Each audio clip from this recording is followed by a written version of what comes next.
নমস্কার, আমার নাম কুলদীপ। প্রত্যেকদিন সকালে আমরা দ্য হিন্দু নিউজ পেপার নিয়ে আসি এবং নিউজ পেপার থেকে যে ইম্পর্ট্যান্ট এডিটোরিয়াল থাকে এবং তার সাথে যে ইম্পর্ট্যান্ট নিউজ থাকে সেইগুলো কিন্তু আমরা ডিসকাস করি। যারা বর্তমানে WBCS বা অন্যান্য পরীক্ষার জন্য প্রস্তুতি নিচ্ছে তাদের জন্য এই আর্টিকেলগুলো এবং এই ডিসকাশনটা ইম্পর্ট্যান্ট। ঠিক আছে, তো আজকের ডিসকাশনটা আরম্ভ করি। তো প্রথমে আমরা এডিটোরিয়াল ডিসকাস করে নেব, সেটা রিলেটেড হচ্ছে এআই। ঠিক আছে, তো এআই হচ্ছে আর্টিফিশিয়াল ইন্টেলিজেন্স। তো এআই এর ব্যাপারে এখানে কি বলা হচ্ছে, রাইটার বলতে চাইছে এইখানে এআই এর বর্তমানে যে ট্রেড ওয়ার হচ্ছে, ঠিক আছে, ট্যারিফ ওয়ার যেটা হচ্ছে সেটার সন্দর্ভে বলা হচ্ছে এইখানে, এবং ইন্ডিয়ার কি স্ট্যান্ড সেটা কিন্তু এইখানে বলা হচ্ছে। তো এইখানে আরম্ভ করি আজকের এডিটোরিয়াল। তো যারা চ্যানেলে নতুন আছো তারা সাবস্ক্রাইব করে নিয়ে আমাদের সাথে যুক্ত হতে পারো। তো কি বলতে চাইছে, restructuring of global technology supply chain that powers artificial intelligence development. ঠিক আছে, বর্তমানে যে সাপ্লাই চেইনে যে সমস্যাটা দেখা গেছে তার জন্য কিন্তু আমাদের আর্টিফিশিয়াল ইন্টেলিজেন্সকেও হ্যাম্পার হতে হচ্ছে। ঠিক, এবং সেটাকে আমাদেরকে কি করতে হবে, রিস্ট্রাকচার করতে হবে। তো কিভাবে রিস্ট্রাকচার করতে হবে আমরা দেখে নেব। বর্তমানে যে ট্রেড ওয়ার চলছে বা ট্যারিফ রাইভালরি চলছে সেটা কিন্তু ইউএস এবং চায়নার মধ্যে রয়েছে, এবং আমাদেরকে অ্যাজ আ থার্ড অপশন কিন্তু এইখানে রাইটার বলে দিচ্ছে। থার্ড অপশন বলতে এই দুজনের যে ট্রেড ওয়ার চলছে তার মাঝখানে কিন্তু আমাদেরকে মানে বেনিফিটটা নিতে হবে। ঠিক আছে, এবং এই জিনিসটাও বলছে যে আমরা কিন্তু বর্তমানে একটা অ্যাডভান্টেজিয়াস পজিশনে আমরা রয়েছি। ঠিক আছে, তো কী ধরনের অ্যাডভান্টেজিয়াস পজিশন সেটা কিন্তু আমরা আগে দেখে নেব। বর্তমানে যা সিচুয়েশান সেখানে কিন্তু নিয়ারলি ইউএস ইম্পোর্ট করছে কত, $486 বিলিয়ন। ঠিক আছে, 486 বিলিয়ন ডলার কিন্তু ওরা ইম্পোর্ট করছে। এবং কোথায় থেকে, তার মধ্যে দেখা যাচ্ছে যে $200 বিলিয়ন যেটা রয়েছে, ঠিক আছে, সেটা কিন্তু solely কিসের উপরে, এআইয়ের উপরে। ঠিক আছে, এবং সেখান থেকে কোথায় থেকে সেটা ইম্পোর্ট করছে, মেক্সিকো, তাইওয়ান, চায়না এবং ভিয়েতনাম। এই যে বর্তমানে যে ট্রেড ওয়ার চলছে এদের উপরে কিন্তু স্যাংশন লাগানো হয়েছিল। ঠিক আছে, কিন্তু বর্তমানে কি স্ট্যান্ডস সেটা কমানোর দিকে কিন্তু দুজনের সহমতি হয়েছে, কার, ইউএস এবং চায়না। ঠিক আছে, কি বলতে চাইছে যে 786 বিলিয়ন তার ইম্পোর্ট, এবং তার মধ্যে 200 বিলিয়ন কিন্তু সরাসরি কার থেকে, মেক্সিকো, তাইওয়ান, চায়না এবং ভিয়েতনামের থেকে। ঠিক আছে, তো এই যে ট্যারিফ ওয়ার চলছে এটা কিন্তু কবে স্টার্ট হয়েছে, 2018 থেকে 20 অবধি কিন্তু প্রথম টার্মে কিন্তু চলেছে। ঠিক আছে, এবং সেইখানে বেশিরভাগ কার উপরে লাগানো হয়েছিল সেটা হচ্ছে সেমিকন্ডাক্টর কম্পোনেন্টস। ঠিক, সেমিকন্ডাক্টর যে কম্পোনেন্ট সেটার মধ্যে কিন্তু ট্যারিফ লাগানো হয়েছিল, এবং বর্তমানে দেখা যাচ্ছে যে 27% কিন্তু ট্যারিফ লাগানো হয়েছে। ঠিক আছে, 2025-এ 27% ট্যারিফ লাগানো হয়েছে ক্রিটিক্যাল এআই কম্পোনেন্টের উপরে। ঠিক আছে, যে জিনিস মানে এআই রিলেটেড যে হার্ডওয়্যারগুলো আছে, ঠিক আছে, তো সেটার উপরে কিন্তু ট্যারিফগুলো লাগানো হয়েছে। বেশিরভাগ কী জিনিস রয়েছে হচ্ছে যে specialised AI accelerator and advance logic chip component that constitute the computational foundation. ঠিক আছে, তো এই জিনিসগুলোর উপরে কিন্তু বেশিরভাগ 27% ট্যারিফ লাগানো হয়েছে বর্তমানে। ঠিক আছে, যেটা কি এআই যে জিনিসটা রয়েছে আর্টিফিশিয়াল ইন্টেলিজেন্স এইটার উপরে কিন্তু বেসড এই জিনিসগুলো রয়েছে। ঠিক, এবার ইকোনমিক্যালি সেটা কিভাবে হবে, ইকোনমিক বিহাইন্ড দ্য সিন। ঠিক আছে, তো কিভাবে ইকোনমিকের উপরে কি এফেক্ট পড়বে সেটা আমরা কিন্তু দেখে নেব। তো প্রথম জিনিস বলতে চাইছে রাইটার যে যেহেতু দেখো প্রত্যেকটা ইউএস এবং চায়না, ঠিক আছে, এই দুটো যে ট্রেড ওয়ারটা চলছে এইখানে দেখা যাচ্ছে যে তোমার যে ইম্পোর্ট বা এক্সপোর্ট তুমি করছো তার উপরে কিন্তু ট্যারিফ লাগানো হচ্ছে। ঠিক আছে, তার একটা অ্যাডভান্টেজ হচ্ছে যে তোমাকে এবার সেলফ ডিপেন্ডেন্ট হতে হবে। সেলফ ডিপেন্ডেন্ট হওয়ার ফলে তোমাকে কি দেখতে হবে যে তোমার যে সেমিকন্ডাক্টর ম্যানুফ্যাকচারিং ক্যাপাসিটি, ঠিক আছে, সেটা কিন্তু তোমার ইনক্রিজ হয়ে যাবে। ঠিক আছে, এবার ভেবে নাও একটা জিনিস, কীরকম, যে তোমাকে যদি কোনো জিনিস দেওয়া হচ্ছে না বা জিনিস যদি দেওয়া হচ্ছে তো তোমাকে বেশি দামে দেওয়া হচ্ছে। ঠিক আছে, তাহলে তুমি কি করবে, তোমার সবসময় চেষ্টা থাকবে যে সেই জিনিসটা আমি তৈরি করি। এবং এইখানে রাইটার সেই জিনিসটা বলেছে যে যেহেতু ইম্পোর্টের উপরে ট্যারিফ লাগানো হয়েছে, আমাদের কি দেখা যাবে যে স্টিমুলেশন ডোমেস্টিক ডোমেস্টিক যে প্রোডাকশন রয়েছে সেটা কিন্তু ইনক্রিজ হবে। এবং এইখানে বলেই দিয়েছে যে ইউএসের যে সেমিকন্ডাক্টর ম্যানুফ্যাকচারিং ক্যাপাবিলিটি আছে, ঠিক, সেটা হচ্ছে 2022 থেকে 2032 অবধি কিন্তু ট্রিপল হয়ে যাবে। ঠিক আছে, সেটা কিন্তু ট্রিপল হয়ে যাবে। তো এটা একটা ভালো দিক যে যে সবাই কিন্তু ডোমেস্টিক মার্কেটে ফোকাস করবে। ঠিক আছে, এরপরে চলে আসি এবার কি কি সমস্যা তৈরি হতে চলেছে বা কি কি সমস্যা হতে পারে এই যে সাপ্লাই চেইন ব্রেক হয়েছে। ঠিক আছে, তো এইখানে কি বলতে চাইছে যে ডিসপার্স টেকনোলজিক্যাল ক্যাপাবিলিটিস, যেহেতু এটা কি আমরা এর আগে কি করছিলাম যে প্রত্যেকটা জায়গা থেকে আলাদা আলাদা জিনিস নিয়ে নিজের দেশে কিন্তু আমরা কম্পাইল করছিলাম। ঠিক আছে, তো সাপ্লাই চেইন ব্রেক হওয়ার ফলে, গ্লোবাল সাপ্লাই চেইন ব্রেক হওয়ার কিন্তু এই জিনিসটা কিন্তু একটু কমে যাবে। ঠিক আছে, ইনএফিসিয়েন্সিস থেকে যাবে। ঠিক আছে, এই জিনিসটা বলা যে যে টেকনোলজি যে আলাদা আলাদা দেশ থেকে আমরা যে নেওয়া হচ্ছিল ফ্র্যাগমেন্টে, ঠিক আছে, সেইটা কিন্তু এখন ইনএফিসিয়েন্সি মানে হয়ে যাবে। ঠিক আছে, আর আগের মতন কিন্তু সেই হবে না, তো সমস্যা হবেই। ঠিক আছে, আগে যে এরকম হচ্ছিল যদি সাপ্লাই চেইন ব্রেক হয় এটা স্বাভাবিক যে সমস্যা হবে। ঠিক, তো এরপরে কি বলতে চাইছে রাইটার বলতে চাইছে যে the tariff disrupt global chain increase production cost. ঠিক আছে, তো প্রোডাকশন কস্টে ইনক্রিজ হবে। ঠিক আছে, যে জিনিসটা আগে তুমি হয়তো 100 টাকায় তৈরি করছিলে এইটা এখন 150 টাকা লেগে যাবে, এবং সেই ফলে কিন্তু আমাদের যে ইনভেস্টমেন্টটা রয়েছে, ঠিক আছে, জায়গায় জায়গায় যে ইনভেস্টমেন্ট হতো সেটা কিন্তু এখন ডিসকারেজ হয়ে যাবে, মানুষ আর ইনভেস্ট করতে চাইবে না। ইনভেস্টর সবসময় দেখে যে কম টাকায় বেশি লাভ তারা যেন পায়। ঠিক আছে, এবার ওরা যদি একটা জিনিস দেখতে পারছে যে না এখানে ইনভেস্টমেন্ট করে আমার লাভ নেই, তাহলে কিন্তু চায়না এবং ইউএসএ ইনভেস্টমেন্ট সেই রকম বাইরের ইনভেস্টর কিন্তু সেরকম আসবে না। ঠিক আছে, তো এই জিনিসটা বলতে চাইছে রাইটার। এরপরে দেখে নিই যে এআই কনটেক্সটে কি এখানে বলতে চাইছে। এআই কনটেক্সটে এখানে বলতে চাইছে যে এমন তো হতো যে কাটিং এজ টেকনোলজি কোনো দেশে থাকতো। কাটিং এজ টেকনোলজি মানে ইউনিক টেকনোলজি, যেটা কিন্তু শুধু ওদের কাছেই আছে, এবং গ্লোবাল কোলাবোরেশন, সবাই কিন্তু একে অপরের সাথে গ্লোবাল কোলাবোরেশন করতে জিনিসগুলো তৈরি করতো। ঠিক আছে, তো এখন বর্তমানে যেহেতু ট্যারিফ লাগানো হয়েছে সেটার এফেক্ট কিন্তু চারিদিকে কিন্তু দেখা যাবে। ঠিক, এবার দেখা যাওয়ার ফলে এই যে কাটিং এজ টেকনোলজি সেটা কিন্তু ইজিলি অ্যাক্সেসেবল, যেটা ছিল আগে মানে ইজিলি পাওয়া যেত বা কম টাকায় পাওয়া যেত, সেটা কিন্তু এখন আর সেরকম পাওয়া যাবে না, তাদের রেটও কিন্তু বেড়ে যাবে। বেড়ে যাওয়ার ফলে কি হবে যে আমাদের যে প্রোডাক্টিভিটি, ঠিক আছে, যে প্রোডাক্টিভিটি আগে যে ছিল সেটা কিন্তু রিডিউস হয়ে যাবে, কমে যাবে। ঠিক আছে, ডিক্রিজ হয়ে যাবে। ঠিক আছে, তো আগে যে প্রোডাক্টিভিটি ছিল সেটা কিন্তু এখন কমে যাবে। ঠিক, এরপরে চলে আসি যে tariff May shield domestic farm from competition. বর্তমানে যে সাপোজ ডোমেস্টিক যে মানে মার্কেট রয়েছে বা ডোমেস্টিকে যে জিনিসগুলো প্রডিউস করা হতো, ঠিক, তো সেই জায়গায় কিন্তু ডোমেস্টিক্যালি এখন আর আমরা কম্পিটিশনে নামতে পারবো না।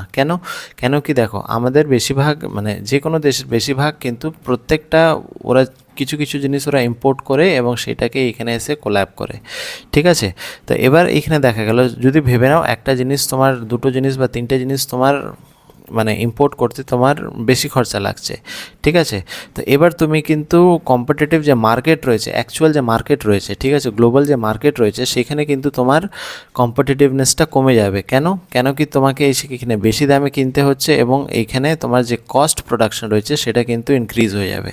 ঠিক আছে, তো এরপরে চলে আসি যে এইখানে যে ইকোনমিস্টরা রয়েছে, বর্তমানে যারা ইকোনমিস্টরা রয়েছে তারা বলতে চাইছে যে এখন কিন্তু এটা ডেড ওয়েট চলছে। ডেড ওয়েট লস মানে কি বলতে চাইছে যে যেখানে প্রডিউসারের কোনো লাভ হবে না এবং কনজিউমারের কোনো লাভ হবে না, মানে প্রডিউসার এবং কনজিউমার দুজনেই কিন্তু সাফার করবে এটা নিয়ে। ঠিক আছে, যেহেতু তোমার প্রোডাকশন কস্ট যদি হাই হয়ে যায়, সবসময় ধরে রাখবে যে সেইখানে কিন্তু প্রডিউসার যারা প্রডিউস করছে তাদের কিন্তু প্রফিট মার্জিনও কমে যাবে এবং কনজিউমারকে কিন্তু বেশি টাকা দিয়ে জিনিসগুলো কিনতে হবে। ঠিক, তো বর্তমানে যা পরিস্থিতি কি বলতে চাইছে, rapid expansion in AI chips, AI চিপের মধ্যে যে এক্সপ্যানশন রয়েছে তার জন্য কিন্তু আমাদের যে ডেটা সেন্টার রয়েছে, ঠিক আছে, সেটার মধ্যেও কিন্তু ডেটা সেন্টারও কিন্তু ইনক্রিজ করতে হবে। What is data centre? Data centre হচ্ছে আমরা যে জিনিসগুলো তৈরি করছি, ঠিক আছে, ডিজিটাল প্ল্যাটফর্মে আমরা যে জিনিসগুলো তৈরি করছি, weather it is video, weather it is photograph, ঠিক আছে, এই জিনিসগুলো কিন্তু এক জায়গায় স্টোর করা হচ্ছে, ঠিক আছে। এই স্টোর করার জায়গাটাকেই বলি আমরা ডেটা সেন্টার। তো কি বলতে চাইছে রাইটার বলতে চাইছে এইখানে যে 2024 মধ্যে 11 গিগাওয়াট ছিল, ঠিক আছে, পোটেনশিয়ালি টু 68 গিগাওয়াট, ঠিক আছে। এটা গিগাওয়াট বলে না কি বলে, ঠিক আছে, এটা একটু দেখে নিতে হবে। তো এটা কিন্তু ইনক্রিজ হয়ে 68 গিগাওয়াট হয়ে যাবে, ঠিক আছে, যেটা কি 327 2030 সালের মধ্যে কিন্তু চলে যাবে। তাহলে বেসিক্যালি এখানে কি বলা হচ্ছে যে ডেটা সেন্টার যেটা রয়েছে, ঠিক আছে, সেটা কিন্তু আরও মানে ডেটা স্টোর করার জন্য জিনিসগুলো কিন্তু ইনক্রিজ করতে হবে বা করা যাবে, ঠিক আছে। মোরওভার কি বলছে, moreover tariff imposes develop countries can reduce technology transfer rate, ঠিক আছে। এই যে টেকনোলজি যে ট্রান্সফার রেটটা রয়েছে, টেকনোলজি যে একে দেশ থেকে অন্য দেশে যেটা কি ট্রান্সফার হচ্ছিল আগে, এবং দেখা যাচ্ছিল যে ইজিলি অ্যাক্সেসেবল যে টেকনোলজিগুলো সেটা কিন্তু এখন কমে যাবে, ঠিক আছে, সেটা কমে যাবে। এবং কমে যাওয়ার ফলে কিন্তু ওভারঅল যে এআই ইনোভেশন হচ্ছিল, যেই পেসে কিন্তু এআই ইনোভেশন হচ্ছিল সেটা কিন্তু কমে যাবে, ঠিক আছে। ওভারঅল যে এআই যে ইনোভেশনটা হচ্ছিল সেটা কিন্তু কমে যাবে। এবার আমরা দেখব যে ইন্ডিয়ার স্ট্যান্ডটা কী, বর্তমানে আমাদের কী অ্যাডভান্টেজ হতে চলেছে বা আমাদের কী সমস্যা সেটা কিন্তু আমরা দেখে নেব। বর্তমানে যা সমস্যা হচ্ছে আমাদের, বর্তমানে যা সিচুয়েশন হচ্ছে সেটা দেখা যাচ্ছে যে আমরা আইটি এক্সপোর্ট কিন্তু 3.3% থেকে 5.5% আমরা প্রত্যেক বছর কিন্তু ইনক্রিজ করছি, ঠিক আছে। এবং এই জিনিসটা দেখা যাচ্ছে যে আমাদের যে টেকনোলজিক্যাল সেক্টর আছে সেটা কিন্তু খুব তাড়াতাড়ি গ্রো করছে, ঠিক আছে, ফাস্ট গ্রোয়িং। তো এটাই একটা ভালো দিক। দ্বিতীয় ভালো দিক হচ্ছে যে India comparative advantage lies in lower labour cost and specialised knowledge, ঠিক আছে। আমাদের স্পেশালাইজড নলেজ রয়েছে এবং আমাদের যে লেবার কস্ট আছে, ঠিক আছে, আমরা জানি যে আমরা কিন্তু বেশিরভাগ সার্ভিস সেক্টর রয়েছি, ঠিক আছে। বেশিরভাগ আমরা কি করি, সার্ভিস দিতে পছন্দ করি বা বেশিরভাগ আমাদের সার্ভিস ওরিয়েন্টেড কাজগুলো থাকে, ঠিক। তো আমাদের এখানে কিন্তু লেবার কস্ট খুব কম। তো এই জিনিসের দিক থেকে অ্যাডভান্টেজ। এবং প্রত্যেক বছর কিন্তু আমরা 1.5 মিলিয়ন, ঠিক আছে, তাহলে 15 লাখ যেটাকে বলি আমরা, ঠিক আছে, 15 লাখ ইঞ্জিনিয়ার কিন্তু আমরা প্রত্যেক বছর ডেভেলপ করছি এবং সেটা কিন্তু আমরা এআই ডেভেলপমেন্টে কিন্তু আমরা ইউজ করতে পারি, ঠিক আছে। 1.5 মিলিয়ন ইঞ্জিনিয়ার একটা মানে একটা ভাবার বিষয় আর কি, এতটা মানে কি লেবার ফোর্স আমাদের রয়েছে, ঠিক আছে। তো India dependent heavily on imported hardwares and component international collaboration. তো বর্তমানে যা সিচুয়েশন, আমাদের কাছে কিন্তু ওয়ার্কফোর্স রয়েছে কিন্তু আমাদের যে ঘাটতি রয়েছে সেটা হচ্ছে ইম্পোর্টেড হার্ডওয়্যার এবং ইন্টারন্যাশনাল কোলাবোরেশন। মানে ভালো যে টেকনোলজি যদি আমাদেরকে পেতে চাই তাহলে ইন্টারন্যাশনাল কোলাবোরেশন আমাদেরকে ভালো থাকতে হবে, ঠিক আছে। এবং যে হার্ডওয়্যারগুলো বর্তমানে গুরুত্বপূর্ণ যে হার্ডওয়্যারগুলো সেটাও কিন্তু আমরা কিন্তু বাইরে থেকেই নিয়ে আসি, ঠিক আছে। এর জন্য আমাদের ইন্টারন্যাশনাল কোলাবোরেশনটা ঠিকঠাক থাকতে হবে, ঠিক আছে। এরপরে কি বলছে, AI infrastructure could slow down India's global ambition of AI, ঠিক। তো যেহেতু আমরা খুব বেশি ডিপেন্ডেন্ট বাইরের টেকনোলজি নিয়ে, আমাদের কিন্তু এআই যে ইন্ডিয়াস গ্লোবাল অ্যাম্বিশন, যে এআই নিয়ে আমাদের যে অ্যাম্বিশন রয়েছে গ্লোবালি, ঠিক আছে, সেটা কিন্তু স্লো ডাউন হয়ে যাবে, ঠিক আছে, অ্যাচিভ করতে সময় লাগবে। India mite also benefit indirectly if company seeks alternatives to China for manufacturing data center। যদি চায়নার সাথে আমরা যদি কোলাবোরেট করি রিগার্ডিং ডেটা সেন্টার, ঠিক আছে, ডেটা সেন্টার কী জিনিস বুঝিয়েছি, তাহলে কিন্তু আমাদের একটা জিনিস লাভ হতে পারে। কীরকম লাভ, যেহেতু আমাদের চায়না হতে ক্লোজ নেবার, ঠিক আছে, এবং জিনিস কিন্তু ইজিলি অ্যাক্সেসেবল আমরা কিন্তু করতে পারি ওইখান থেকে, ঠিক। তো এই জিনিসটা লাভ আমাদের একটা জিনিসে হতে হবে যদি এরকম হয়, ঠিক আছে। এবং বর্তমানে কিন্তু আমাদের যে টেকনোলজি জিনিসটা শিফট হচ্ছে, কিভাবে শিফট হচ্ছে, আগে কিন্তু আমাদের কি ছিল যে হার্ডওয়্যার উপরে কিন্তু আমরা বেশিরভাগ ড্রিভেন ছিলাম, ঠিক আছে, হার্ডওয়্যার উপরে কিন্তু বেশিরভাগ আমরা ডিপেন্ডেন্ট ছিলাম। কিন্তু বর্তমানে শিফট হচ্ছে কোন দিকে, optimizing existing resources through algorithmic efficiency. ঠিক আছে, বর্তমানে আমরা কিসে ফোকাস করছি? Algorithmic efficiency, model compression techniques, ঠিক আছে, and hardware improvement rather than raw computational power. ঠিক আছে, এর আগে কি করছিলাম আমরা? কম্পিউটেশনাল মানে কম্পিউটার রিলেটেড জিনিস, মানে জিনিসগুলোকে কম্পিউট করা, ঠিক আছে, তার উপরে কিন্তু বেশি ফোকাস করছিলাম, কিন্তু এখন বর্তমানে ফোকাস আমাদের শিফট হচ্ছে, এবং এই ফোকাস শিফট হওয়ার ফলে কিন্তু একটা প্রাইস হাইক হবে। ঠিক আছে, যেহেতু আমরা এআই ড্রিভেন জিনিসগুলো আমরা তৈরি করার চেষ্টা আমাদের চলছে, এর জন্য কিন্তু আমাদের প্রাইস হাইকটাও হবে জিনিসগুলো। ঠিক আছে, তো এরপরে চলে আসবো যে ডিসেন্ট্রালাইজড এআই ডেভেলপমেন্ট। এই জিনিসটা কি?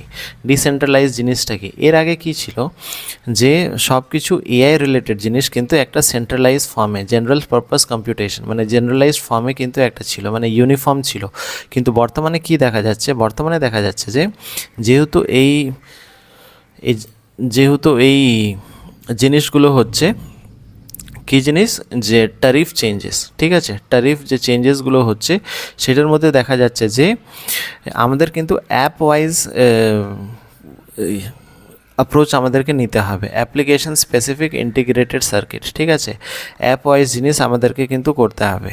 ঠিক, যে ডেটা স্টোর করা হচ্ছে সেটা কিন্তু এখন অ্যাপ ওয়াইজ হবে।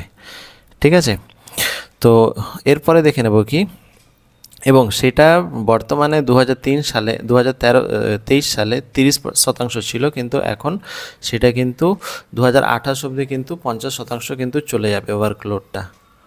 ঠিক আছে, তো এরপরে চলে আসি যে, এবং একটা জিনিস এইখানে বলে দেওয়া হয়েছে যে হিস্টোরিক্যালি আমরা দেখেছি, ইতিহাসেও আমরা দেখেছি, যখন কিন্তু কানেকশন বন্ধ করে দেওয়া হয়, যখন কিন্তু এই যে ট্রেড যে কানেকশন রয়েছে সেটা যখন বন্ধ করে দেওয়া হয়, তখন কিন্তু মানুষ ইভলভ করে।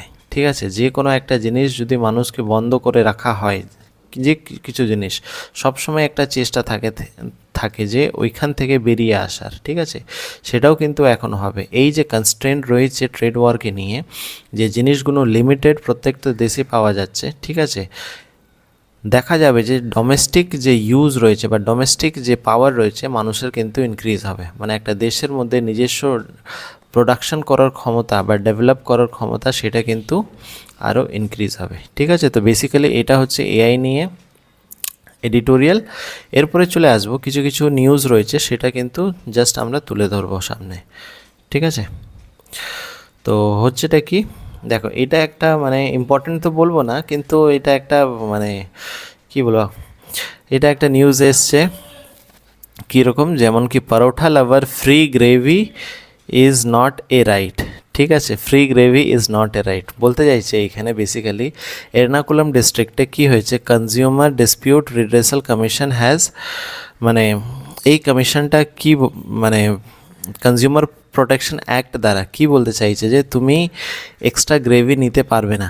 ঠিক আছে, তোমার রাইটের মধ্যে নেই। দোকানে তুমি পরোটা খেতে গেলে, এবার পরোটা খেতে যাওয়ার ফলে ওইখানে যে তরকারি দিয়েছিল তার মধ্যে যদি গ্রেভি শেষ হয়ে যায়, গ্রেভি বলতে ঝোল যেটাকে বলি, মাছের ঝোল বা মাংসর ঝোল, তো সেটা যদি শেষ হয়ে যায়, তুমি যদি আবার যদি চাইতে যাও তাহলে তোমাকে কিন্তু দোকানদার নাও দিতে পারে। ঠিক আছে, এবং তুমি সেই উপরে কিন্তু তুমি কমপ্লেন করবে না যে আমাদেরকে সার্ভিস দেওয়া হচ্ছে না। ঠিক আছে, এই জিনিসটা কিন্তু আর্টিকেলে এসছে। এবার দ্য হিন্দু যদি এই আর্টিকেলটা কভার করেছে, ঠিক আছে, তাহলে কিন্তু এটা ইম্পর্টেন্ট। ঠিক আছে, কারণ এটা কনজিউমার প্রোটেকশন অ্যাক্ট দ্বারা কিন্তু এখানে ডিসকাস করা হচ্ছে। ঠিক, এরপরে চলে আসি আর কি কি নিউজ আছে সেটা একটু দেখে নেব।